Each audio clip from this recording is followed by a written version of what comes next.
Welcome to MCC second season TV International Show. My name is Jan Dabit and I'm the Business Department Coordinator and Economics and Statistics Instructor. And I also host this show. Before we start this show today, I would like to update you on some of our MCC news in regard to international aspects. We have, as I mentioned before, we have an agreement now to work with a college in Amman, Jordan. It's Al-Quds College. And the International Education Director will be arriving to Muscatine this weekend, and she will be spending almost 2 weeks to work with us here in order to establish a program, a small business management program, in which at some point also some of us will be going there to visit them and implementing all these kind of programs that we're going to start working with them on, bringing together the two colleges and our business students to work together on case studies, case management studies, and also it will benefit, of course, our students and their students at some point because, we will introduce our students also into some business case management cases also from Amman, Jordan, and we will ask them to deal with the different culture, different traditions, and different aspects of doing business there and introduce it to our students too. So at some point, we will give you more information about that, and I will be glad to share that with you. And at some point also, I will be hosting here also on this show and share all this information in details as we go and as we continue to work with them on that project. But with me today is one of our international students from Romania. Her name is Fabiola Orellana. So Fabiola, I would like to welcome you to my show today. Thank you. How are you today? Great. Good. Fabiola, I would like to start by asking you some questions about Romania, your native country. First of all, when did you move from Romania to Muscatine? Or did you go somewhere else first and then come back to Muscatine? December 5th of 1988, we came from Romania and moved to New York, where I lived for a little over 10 years. And then I ended up visiting here in Muscatine and just kind of stayed. In Muscatine? Yes. Okay. So what did you do in Romania? I mean, can you describe to us, for example, a day in Romania? I was about 11. Like I said, I was about 11 when we came. And it was, school and we went to school 6 days a week, 4 hours a day. The older kids went to school mostly in the morning and the younger ones from noon to about 4, and then Saturdays. Other than that, it was mostly my parents did a lot of activities with us, and we were always busy. So for example, kids in Romania versus kids in the United States, any different? A huge difference. A huge difference. Wow. Can you give us some idea? Romania was, as you know, probably was a communist country, so we didn't have many of the rights that we do here. And I have 2 brothers, and one of them was born in New York, my younger brother, but me and my older brother, we grew up so much more different. We appreciate things in life a lot more than my younger brother does. But my parents try to teach my younger brother the values we grew up with, so. Okay, the values, and can you be specific? Can you give me, let's say, an example of that?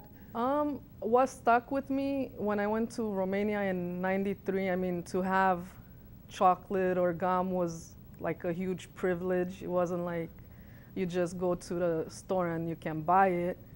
And I remember having a day when I went to visit, I was at my uncle's and aunt's house, and they had 2 children. And I was about 16, and I gave, it was like a 6-pack of gum to my younger cousin. He was about 6 years old. And I saw him ripping the gum in half and saving the other half. And I kind of looked at him and I said, why are you doing that? And he said, oh, it's so I can have it for tomorrow. Wow. Kind of, I kind of forgot how it was to be there, but at the same time, it was. And is it the same right now? I mean, and I assume, things are changing, right? I mean, it's not going to be the same, I assume, like in the 80s, the end of 80s and beginning of 90s. Right. So do you keep any kind of communications with family there? Do you still have some family there? I have a lot of family there, and I do keep in contact with most of them. They did tell me that the city we grew up in changed a lot over the years, and now you can buy almost anything at the store, but people are not, they make about $250 a month over there. So almost you can have everything, but you don't have the money to buy it. Right, and before you had the money and couldn't buy it. And you couldn't buy that because they didn't have it. Wow, that's really amazing. That's really amazing. Now, in terms of cultures and traditions, I assume, of course, in Romania, they have certain traditions and certain cultures that will be different, most probably, than the cultures and traditions that we have here in the United States. Can you share with us one or two differences between the cultures and traditions here and Romania?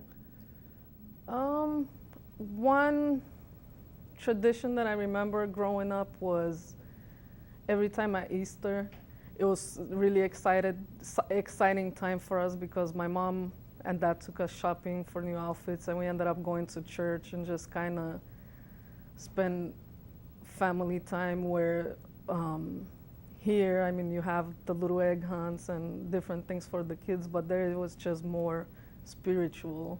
So you feel more spiritual there than here? That's what you are saying? A little bit.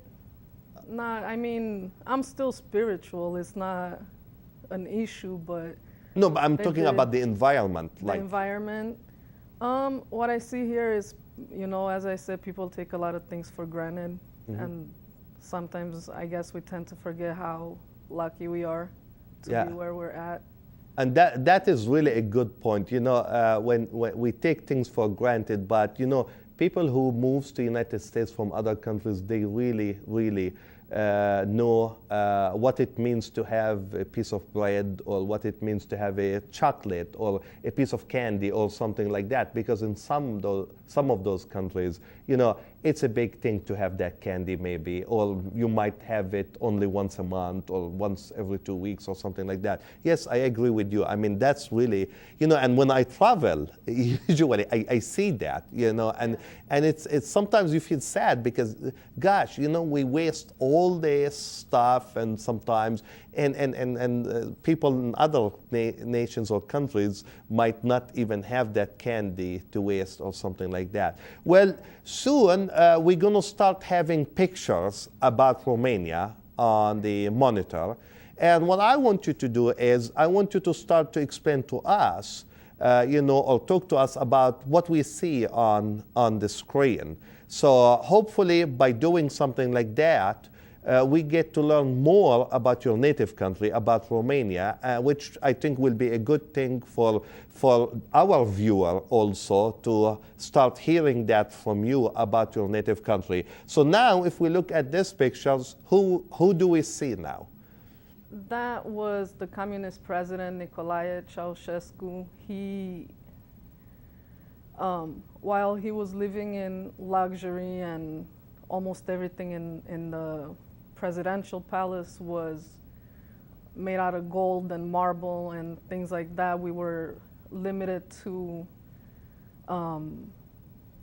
as I said, we used to have, I remember my parents having like a small notebook, and every time you went and bought even flour, bread, eggs, butter, and your necessities, you had to have that with you, and you only get a certain amount.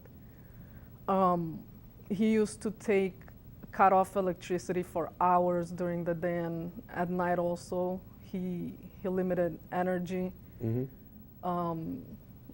Most of the time there was no hot water, so what you end up doing is boil your own water to do laundry and whatnot. So while him and his family were living, life, there were a lot of people that were struggling out there. It's tough. It's tough for some leaders around the globe. they just want to live their life and don't care about the people in their country. But that's simply, sometimes it Right. happens. It's sad, but I assume now it's different, or at least it's becoming different than Yeah. those days. I remember I was also young, hearing and reading the newspapers or watching the news about him and about the way he ruled the Romania and the country. He was a tough guy. I mean, he reminded me with usually Stalin and Yes. stuff like that. That's the kind. Okay, well, thanks for sharing this information with us. What do we see now? Oh, as you know, probably, and everybody mostly knows him as Dracula. His real name was Vlad Tepes, and he was an emperor. I guess they call him Dracula because people started making all these stories up about him. But what he was really about, he was killing criminals and trying to bring order to Transylvania. Mm-hmm. But also, what I found interesting is he donated a lot of money to churches and towards Christianity. But he was trying to, he was killing thieves and criminals, and I guess to him it was okay, but at the same time it seems like he was trying to make up for it, donating money to different churches. Yeah. yeah. Okay. So what do we see now? This is a salt mine. It's right around where I grew up. It's been there from, I want to say, the 1400s, and it was just abandoned. So now they have a place where you can go golfing and. So it's becoming more like a tourist area. Right. Wow. And they have concerts there and many different things. So it's kind of interesting. I never actually knew about that. Okay. Wow. This other picture is typical Romanians, mostly from the countryside, is how they used to dress. I guess it's like. Do they dress like that till now? I mean, so you have a heritage dress or costume? That's like a costume. Okay. I don't think they still wear them, but I know when they have like National Day or things like that, they would wear those They would costumes. wear something like that. Good. What do we see now? That is the Bran Castle, the Dracula's castle, and it's just a nice view, and it's a beautiful place to visit. A lot of people say his spirit is still there, but again, it's just.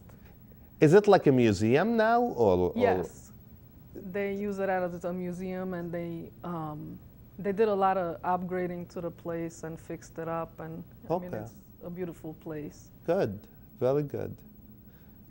That is the presidential palace, kind of like the White House. And it is white too. Yeah. Yeah. It's kind of weird, and it's a nice place. I mean, Ceausescu used to give his speeches right in a balcony out there somewhere. So most of his speeches were out from his own balcony.